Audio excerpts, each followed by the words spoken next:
Bats brought the tiny Ebola germs. Too small to see. So small, yet so dangerous. Without realizing, Grandfather rubbed a little blood in his eye. Ebola germs came into his body.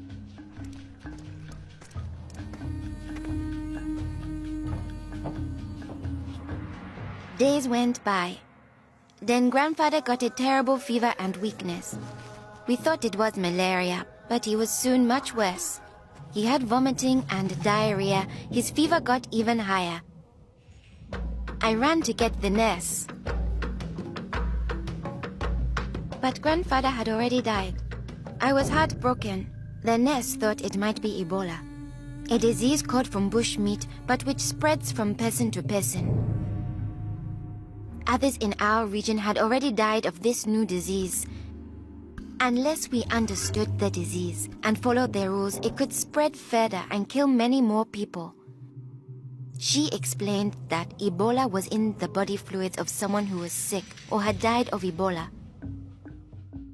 Their sweat, tears, mucus, saliva, vomit, diarrhea, urine, breast milk, sexual fluids, and blood.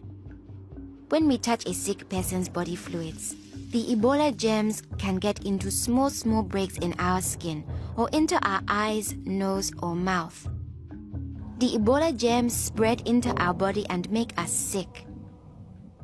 When somebody dies of Ebola, that body is much more contagious. No one should ever touch the dead body.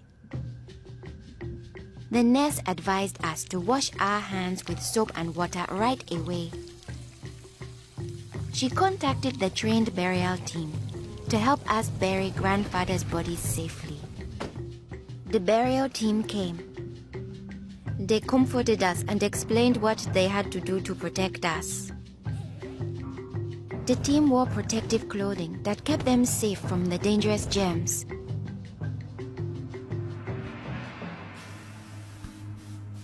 They sprayed Grandfather's room and his body with chlorine to destroy the Ebola germs. They put his body safely away in a bag. To prevent the spread of Ebola, no one could touch the body of anyone who had died with signs of the disease. They also burned his mattress, bedding, and clothes, anything that might have his germs. All these actions made us safer. It was too great a risk to follow all our traditions. But we still honored Grandfather in the time of Ebola. Our chief gathered all the villagers together after Grandfather's death. He explained that it's natural for us to fear Ebola, but if we trust in our health workers and follow their rules, we could stop the disease. The nurse explains to us, when a person has symptoms such as fever, don't touch them. Get them to the treatment center right away. They will have the best chance of surviving and they won't spread Ebola.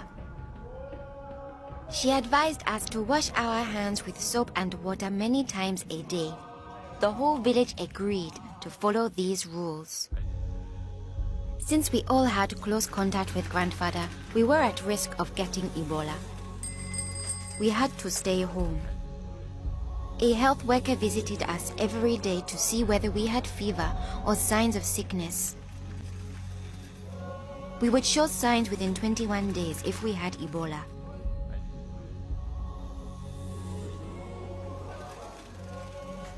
Many days passed, and I thought we would all stay healthy.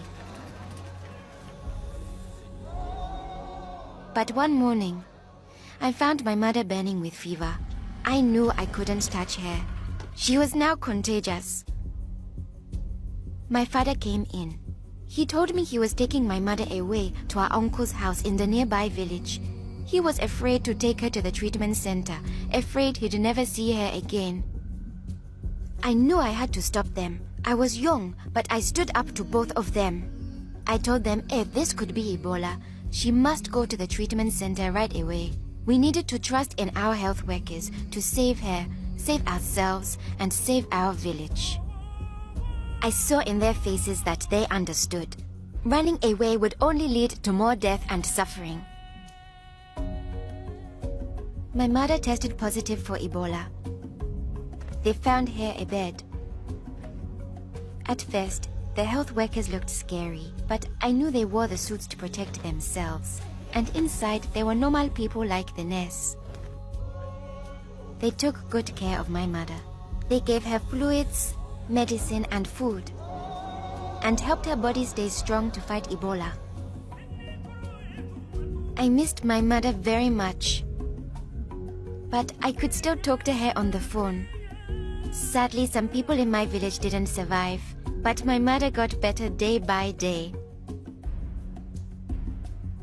Soon, we were able to see her from a safe distance. One day, the nurse announced that my mother would live. Now we were safe to hug and kiss her. It was a day to celebrate. Our village followed their rules. We trusted our health workers, brought us sick for care right away, called for the safe burial team when one of our people died, and we always washed our hands with soap and water.